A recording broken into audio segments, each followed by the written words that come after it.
नमस्कार, स्वागत है आपका हमारा उत्तर प्रदेश में और मैं हूं आपके साथ दुर्गेश पांडे। बुलेटिन की शुरुआत करेंगे इस वक्त की बड़ी खबर से।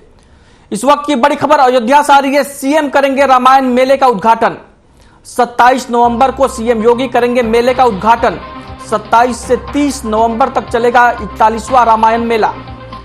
राम कथा पार्क में होगा रामायण मेले का आयोजन। पहली बार राम विवाह उत्सव भी होगा आयोजित। भव्य तरीके से मनाया जाएगा रामायण मेला। अयोध्या से इस वक्त की बड़ी और अहम खबर हम आप तक पहुंचा रहे हैं। सीएम योगी करेंगे रामायण मेले का उद्घाटन।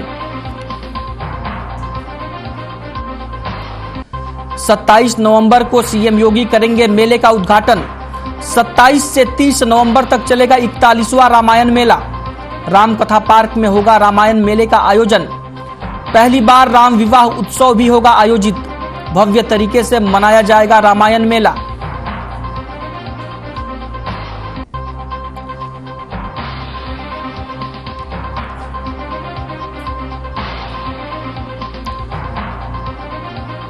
अयोध्या से इस वक्त की बड़ी और अहम खबर हम आप तक पहुंचा रहे हैं। सीएम करेंगे रामायण मेले का उद्घाटन। 27 नवंबर को सीएम योगी करेंगे मेले का उद्घाटन। 27 से 30 नवंबर तक चलेगा 41वां रामायण मेला। राम कथा पार्क में होगा रामायण मेले का आयोजन। पहली बार राम विवाह उत्सव का भी होगा आयोजन। भव्य तरीके से मनाया जाएगा रामायण मेला।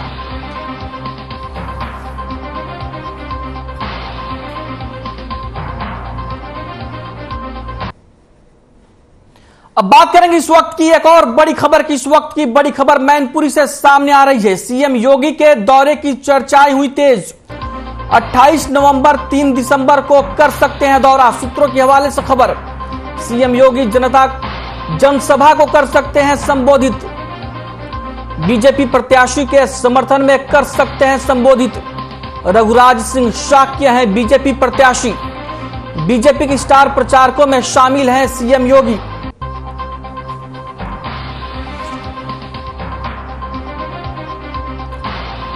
बीजेपी प्रत्याशी के समर्थन में कर सकते हैं संबोधित जनसभा को सीएम योगी। मैनपुरी से इस वक्त की बड़ी और अहम खबर। आपको बता दें कि मुलायम सिंह यादव के निधन के बाद से मैनपुरी लोकसभा सीट पर उपचुनाव हो रहा है और सपा की तरफ से जहां डिंपल यादव को प्रत्याशी बनाया गया है, वहीं बीजेपी ने रघुराज सिंह शाक्य को अपना प्रत्याशी बनाया है। इस बीच अब सीएम योगी के मैनपुरी दौरे की चर्चाएं तेज हो गई है। सूत्रों के हवाले से यह खबर आ रही है कि 28 नवंबर और 3 दिसंबर को मुख्यमंत्री योगी आदित्यनाथ मैनपुरी का दौरा कर सकते हैं और वहां पर जनसभा को संबोधित कर सकते हैं।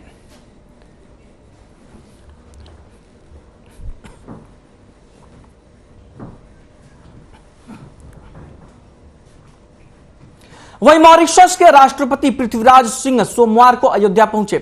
लखनऊ से कार से वे सरयू तट पर बने सरयू होटल में पहुंचे, जहां से वे सीधे सबसे पहले हनुमंत लला के दरबार गए। हनुमानगढ़ी के संत राजूदास ने उनका स्वागत किया। मॉरिशस के राष्ट्रपति ने वैदिक मंत्रोच्चार के साथ हनुमानगढ़ी में पूजा अर्चना की और उसके बाद राष्ट्रपति सीधे रामलला के दरबार में पहुंचे, जहां उन्होंने रामलला की पूजा अर्चना की और आरती उतारी। वहां पर राम जन्मभूमि के मुख्य अर्चक आचार्य सत्येंद्र दास ने मॉरिशस के राष्ट्रपति का भव्य अभिनंदन किया। मॉरिशस के राष्ट्रपति पृथ्वीराज सिंह ने इसके बाद राम जन्मभूमि मंदिर निर्माण के लिए चल रहे कार्यों को भी देखा। इसके बाद वो सिद्धपीठ कनक भवन पहुंचे और कनक बिहारी सरकार की पूजा अर्चना और आरती की। कनक भवन के दर्शन के बाद मॉरिशस के राष्ट्रपति सरयू होटल वापस चले गए, जहां उन्होंने भोजन किया और उसके बाद दोपहर 1 बजे वो रवाना हो गए। मॉरिशस के राष्ट्रपति के रामनगरी में आगमन को लेकर सुरक्षा के पुख्ता इंतजाम किए गए थे और जगह जगह रूट डायवर्जन किया गया था।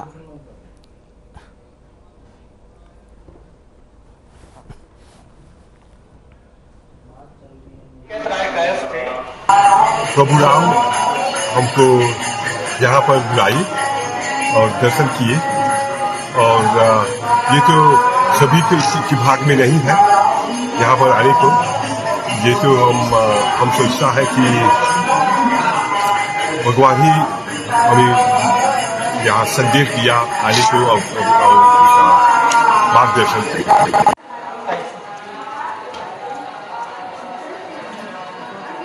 अभी जिस भवन का हम दर्शन 59 अब बात करेंगे इस वक्त की बड़ी खबर की। इस वक्त की बड़ी खबर मैनपुरी से सामने आ रही है। बरनाहल सपा कार्यालय पहुंची डिंपल यादव। कार्यकर्ताओं ने किया डिंपल यादव का स्वागत। कार्यकर्ताओं से मिलने पहुंची थी सपा कार्यालय। डिंपल यादव को देख कार्यकर्ताओं ने लगाए नारे। मैनपुरी से इस वक्त की बड़ी और अहम खबर। बरनाहल सपा कार्यालय पहुंची डिंपल यादव। कार्यकर्ताओं ने किया डिंपल यादव का स्वागत। कार्यकर्ताओं से मिलने पहुंची थी सपा कार्यालय। डिंपल यादव को देख कार्यकर्ताओं ने लगाए नारे। मैनपुरी से इस वक्त की बड़ी और अहम खबर हम आप तक पहुंचा रहे हैं। बरनाहल सपा कार्यालय पहुंची डिंपल यादव। कार्यकर्ताओं ने किया डिंपल यादव का स्वागत। कार्यकर्ताओं से मिलने पहुंची थी सपा कार्यालय। डिंपल यादव को देख कार्यकर्ताओं ने लगाए नारे।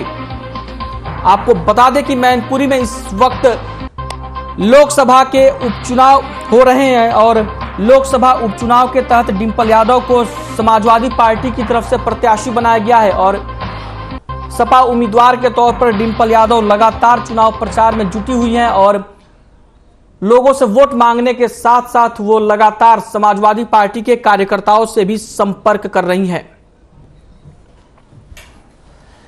तस्वीरें आप अपनी टीवी स्क्रीन पर देख सकते हैं। मैनपुरी की ये तस्वीरें हैं जहां पर बरनाहल सपा कार्यालय पर डिंपल यादव पहुंची थी। आपको बता दें कि डिंपल यादव उत्तर प्रदेश के पूर्व मुख्यमंत्री अखिलेश यादव की पत्नी है और समाजवादी पार्टी के राष्ट्रीय अध्यक्ष अखिलेश यादव ने मैनपुरी सीट से अपनी पत्नी डिंपल यादव को उम्मीदवार बनाया है।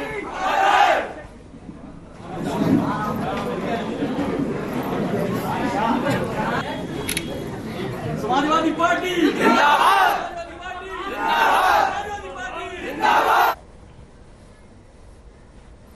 अब बात करेंगे इस वक्त की एक और बड़ी खबर की। इस वक्त की बड़ी खबर लखीमपुर खीरी से आ रही है।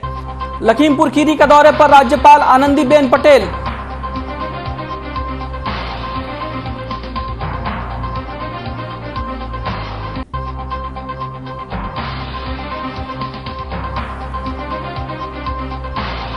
लखीमपुर खीरी से इस वक्त की बड़ी और अहम खबर हम आप तक पहुंचा रहे हैं। 2 दिवसीय लखीमपुर दौरे पर राज्यपाल थारू जनजाति क्षेत्र का किया निरीक्षण। एकलव्य मॉडर्न पब्लिक स्कूल के छात्रों को किया सम्मानित। लखीमपुर खीरी के दौरे पर राज्यपाल आनंदीबेन पटेल। 2 दिवसीय दौरे पर लखीमपुर खीरी पहुंची राज्यपाल आनंदीबेन पटेल। थारू जनजाति क्षेत्र का किया निरीक्षण। एकलव्य मॉडर्न पब्लिक स्कूल के छात्रों को किया सम्मानित।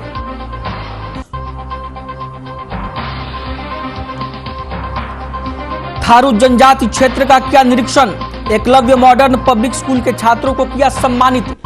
लखीमपुर खीरी के दौरे पर राज्यपाल आनंदीबेन पटेल। 2 दिवसीय लखीमपुर खीरी दौरे पर राज्यपाल थारू जनजाति क्षेत्र का किया निरीक्षण। एकलव्य मॉडर्न पब्लिक स्कूल के छात्रों को किया सम्मानित।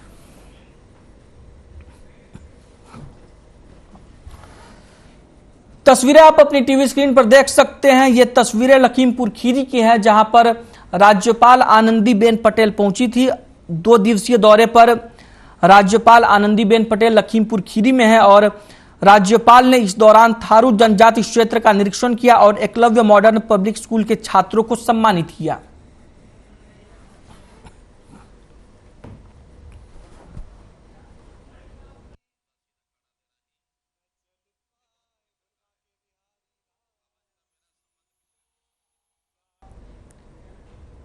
वहीं राजधानी लखनऊ में यजदान बिल्डिंग को ध्वस्त करने की कार्रवाई शुरू कर दी गई है। आवंटियों की तरफ से दाखिल याचिका पर लखनऊ हाईकोर्ट ने बिल्डिंग ध्वस्तीकरण पर अंतरिम रोक लगाने से इनकार कर दिया था।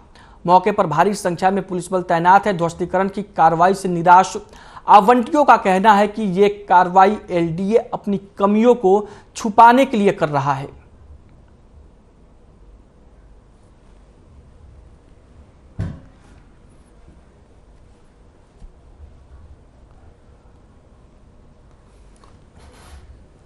इसमें एक हमारी पार्टी है दिव्या श्रीवास्तव।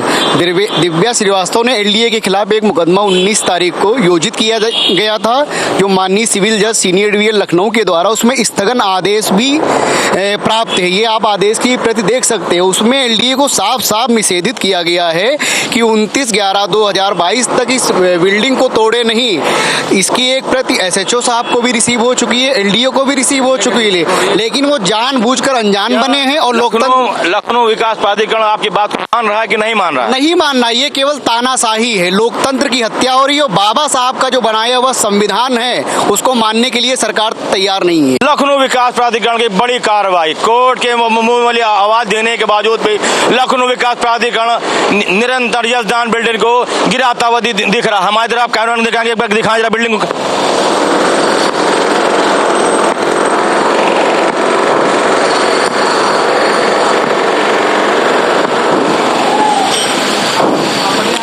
भारी पुलिस बल मौजूद होने के बावजूद भी यहाँ के कुछ लोग आपत्तिजनक स्थितियों में यजदान बिल्डर का काम रोकने के लिए तैयार खड़े हैं। मेरे पीछे जिस हिसाब से मेरे कैमरामैन ने दिखाया कि यजदान बिल्डिंग को पूर्णतः ध्वस्त किया जा रहा है, फिर भी कई सारे लोग हैं यजदान बिल्डर को बचाने की कोशिश कर रहे हैं। देखना यह है कि लखनऊ विकास प्राधिकरण कैसे अपनी कार्रवाई को वो जारी करता है और कैसे कोर्ट में जाकर के आम लोग अपने आप को सेव करते हैं। मैं आर्यन टीवी से अब बात करेंगे इस वक्त की बड़ी खबर की। इस वक्त की बड़ी खबर अमरोहा से आ रही है। अमरोहा दौरे पर कैबिनेट मंत्री जितिन प्रसाद, कार्यकर्ताओं ने मंत्री का किया जोरदार स्वागत। अधिकारियों के साथ कलेक्ट्रेट में की समीक्षा बैठक। गड्ढा मुक्त सड़क अभियान में ना हो लापरवाही, ये कहना है जितिन प्रसाद का।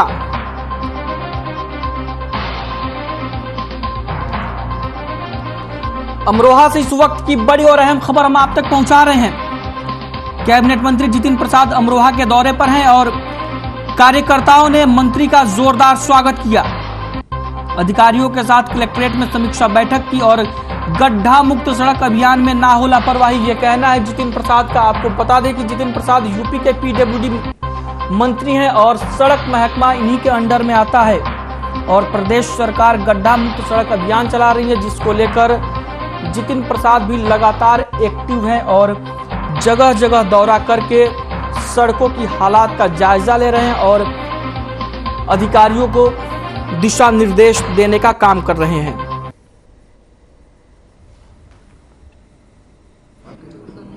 तो मैंने बताया ना कि यहाँ, और जैसे कि आपको ज्ञात है, पिछले महीने भारी वर्षा के कारण प्रदेश की काफी सड़कें क्षतिग्रस्त रही और मुख्यमंत्री जी का स्पष्ट निर्देश है कि युद्ध स्तर पर काम किया जाए और क्षतिग्रस्त सड़कों की मरम्मत, आवागमन सुदृढ़ करने की पूरे प्रयास विभाग रात दिन मेहनत करके करेगा।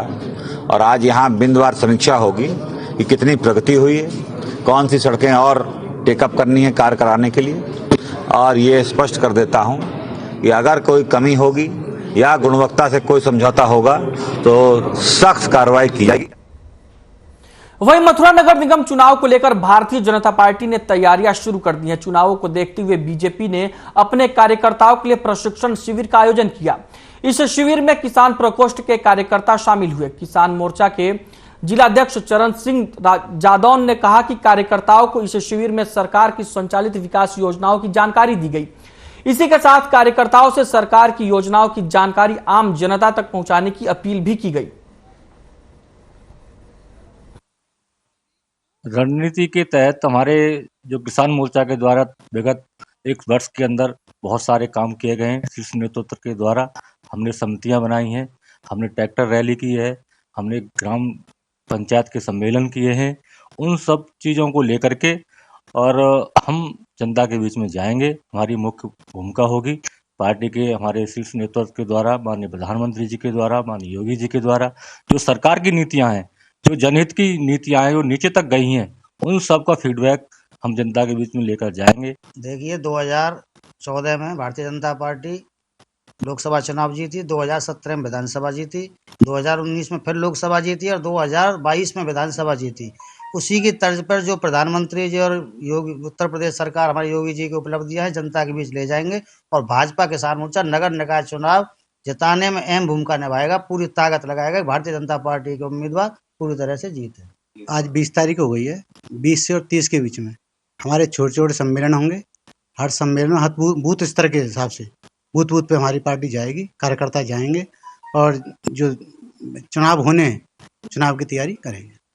किस तरह नगर निकाय चुनाव को देखता है किसान मोर्चा, किस तरह जिताएगा किसान मोर्चा ने जो भी चुनाव हुए हैं 14 से लेकर 22 तक 4 चुनाव हुए या नगर निगम के हुए, पूरी अपनी भूमिका रखी। हर वोटर को समझाया, एक एक वोटर के पास जाते हैं हम, एक एक बूथ पे जाते हैं, हर को समझाते हैं। आजमगढ़ के गौरी का पूरा गांव के पास कुएं में 6 दिन पहले एक युवती की लाश बरामद हुई थी। पुलिस ने लाश को कई टुकड़ों में बरामद किया था। पुलिस ने इस मामले की जांच के लिए 5 टीमों का गठन किया था। पुलिस ने इस हत्याकांड का खुलासा करते हुए बताया कि हत्याकांड में गिरफ्तार मुख्य आरोपी प्रिंस यादव मृतका की शादी दूसरे व्यक्ति से होने से नाराज चल रहा था। इसी बात से नाराज होकर उसने युवती की हत्या की साजिश रची। इस हत्याकांड में उसके माता पिता, बहन, मामा, मामी, मामा का लड़का और उसकी पत्नी भी आरोपी का साथ दिया। इस मामले में पुलिस ने मुख्य आरोपी प्रिंस यादव को मुठभेड़ के बाद गिरफ्तार कर लिया। पुलिस ने इस हत्याकांड में फरार 5 महिलाओं समेत 8 आरोपियों की तलाश शुरू कर दी है। जिले के एसपी ने इस हत्याकांड का खुलासा करने वाली पुलिस टीम को नकद पुरस्कार देने की भी घोषणा की है। 16 तारीख को थाना क्षेत्र अहिरोला में पश्चिम पट्टी के पास सड़क के किनारे एक कुएं में अज्ञात युवती की डेड बॉडी मिली थी, जिसमें सिर नहीं था और बॉडी को अलग अलग पार्ट्स में काटा गया था। जनपद पुलिस के लिए एक बहुत बड़ी चुनौती थी इस घटना का खुलासा करना और इसमें जो भी अभियुक्त शामिल हैं उनके खिलाफ कार्रवाई करना। इसके लिए 5 अलग अलग टीमें गठित की गई थी, जिसमें एडिशनल एसपी हमारे 2 सीओ साहिबान और समस्त थाना प्रभारियों को लगाया गया था। अलग अलग जनपदों में टीमें भेजी गई थी शिनाख्त करने के लिए। बहुत महत्वपूर्ण रोल थाना अहिरोला पर नियुक्त आरक्षी चालक राजेश वर्मा के द्वारा इस घटना में इनका महत्वपूर्ण रोल। अब बात करेंगे इस वक्त की बड़ी खबर की। इस वक्त की बड़ी खबर बुलंदशहर से सामने आ रही है। महिला से मारपीट का वीडियो वायरल। महिला की डंडों से पिटाई कर रहे लोग। भैंस का खूंटा गाड़ने को लेकर बताया जा रहा है विवाद। दोनों पक्षों के 3 लोग बताए जा रहे घायल। सलेमपुर थाना क्षेत्र के खैरपुर गांव का मामला।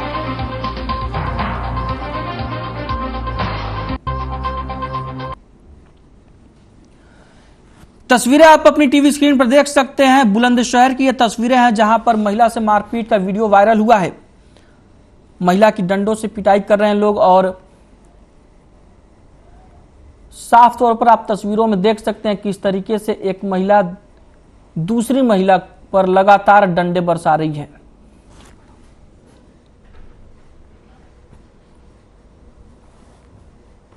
वीडियो हमारी भी जानकारी में आया, मैंने देखा। थानाध्यक्ष सलेमपुर से बात हुई, उन्होंने कहा कि महिलाओं में 2 पक्षों में विवाद था, उसी विवाद को लेकर के उस महिला के साथ मारपीट हुई। जानकारी में है पुलिस के और उसका मुकदमा पंजीकृत करा लिया गया और मेडिकल। खबर बिजनौर से है जहां मानसिक रूप से बीमार एक युवक की हत्या करने वाले आरोपी को पुलिस ने मुठभेड़ के दौरान गिरफ्तार कर लिया है। आरोपी के पैर में गोली लगी है जबकि एक पुलिसकर्मी को भी गोली लगने से वो घायल हो गया है। दोनों को जिला अस्पताल में भर्ती कराया गया है। आपको बता दें कि आरोपी ने कुकर्म का प्रयास किया था जहां विरोध करने पर युवक की हत्या कर दी। कल बक्सीवाला बुखारा मोहल्ले के रहने वाले बाबूदीन ने एक अभियोग पंजीकृत कराया था, जिसमें यह बताया था कि उसका पुत्र जो 22 वर्ष का है परसों रात से गायब था और कल उसका शव मोहल्ले के ही कब्रिस्तान में मिला था, जिसको कि आखिरी बार उस्मान उसी के मोहल्ले का रहने वाला है उसके साथ देखा गया था। मुखबिर द्वारा आज सूचना मिली कि वह बक्सीवाला की तरफ से कहीं जाने की फिराक में है। इस सूचना पर हमारी कोतवाली पुलिस ने घेराबंदी करके पकड़ने का प्रयास किया। इसका वो बांधो पैर में जरा ऊपर ना, ऊपर ब्लीडिंग हो रही, इसको थोड़ा वो बांधो इसका। वहीं बाराबंकी जिले से एक ऐसा मामला आया है जिसने मानवता को भी शर्मसार कर दिया है, जहां एक युवती को उसके गांव के ही एक युवक ने दुष्कर्म किया, जिसके बाद लड़की ने एक नवजात को जन्म दिया। जन्म के बाद नवजात की मौत भी हो गई, जिसके बाद आरोपी ने अपने गुनाह पर पर्दा डालने के लिए दबंग ग्रामीणों के साथ मिलकर युवती को मानसिक रूप से कमजोर करार देते हुए सामाजिक बहिष्कार की घोषणा भी कर दी। वहीं पीड़ित परिजनों ने पुलिस पर आरोप लगाते हुए कहा कि पुलिस आरोपियों को बचाने में लगी हुई है, न कि उन्हें न्याय दिलवाने में है।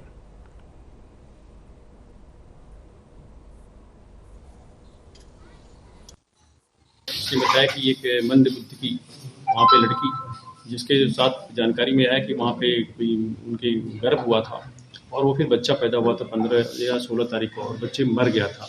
इसको लेके उस दिन गांव के लोगों ने कुछ मरमरिंग हुई थी और तब ये लड़की पक्ष के लोगों द्वारा इस बात को कहा गया था कि नहीं ऐसा कुछ नहीं है। आज जाकर के लड़की ने ये बात बताई है कि कोई गांव का ही एक लड़का है सोनू नाम का, जिसके साथ इनके संबंध बने थे, उसने बनाया था और वो इसकी वजह से प्रेग्नेंट थी।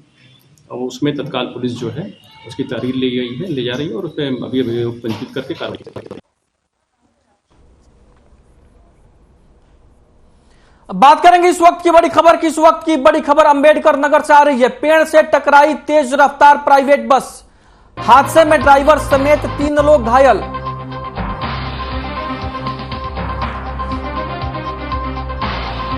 घायलों को अस्पताल में कराया भर्ती, तीनों घायलों की हालत बेहद गंभीर। प्रयागराज से अंबेडकर नगर जा रही थी बस। बेवाना थाना क्षेत्र के बेवाना बाजार की घटना। अंबेडकर नगर में पेड़ से टकराई तेज रफ्तार प्राइवेट बस, हादसे में ड्राइवर समेत 3 लोग हुए घायल। घायलों को अस्पताल में कराया गया भर्ती, तीनों घायलों की हालत बेहद गंभीर। प्रयागराज से अंबेडकर नगर जा रही थी बस। बेवाना थाना क्षेत्र के बेवाना बाजार की घटना। आपको बता दें कि अंबेडकर नगर में एक तेज रफ्तार बस पेड़ से टकरा गई और हादसे में ड्राइवर समेत 3 लोग घायल हो गए। घायलों को अस्पताल में भर्ती कराया गया है, जहां पर उनका इलाज चल रहा है। वहीं तीनों घायलों की हालत बेहद गंभीर बताई जा रही है। प्राइवेट बस प्रयागराज से अंबेडकर नगर जा रही थी और इसी दौरान बेवाना थाना क्षेत्र के बेवाना बाजार में बस हादसे का शिकार हो गई। तस्वीरें आप अपनी टीवी स्क्रीन पर देख सकते हैं। ये तस्वीरें अंबेडकर नगर की है, जहां पर तेज रफ्तार प्राइवेट बस पेड़ से टकरा गई। बस की हालत देखकर आप हादसे की गंभीरता का अंदाजा लगा सकते हैं कि किस तरीके से यह भयानक हादसा हुआ होगा।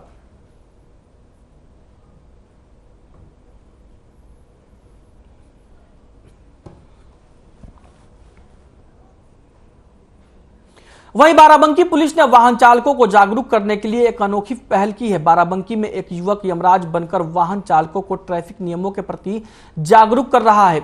आपको बता दें कि यमराज के भेष में यह युवक पेशे से इंजीनियर है। युवक लोगों को यातायात के नियमों का पालन करने के लिए जागरूक कर रहा है। इस अभियान में ट्रैफिक पुलिस कर्मचारियों के साथ एएसपी पुनेंदु सिंह भी मौजूद रहे और लोगों को ट्रैफिक नियमों की जानकारी देने के इस अनोखे तरीके को काफी पसंद भी किया जा रहा है। इसी के साथ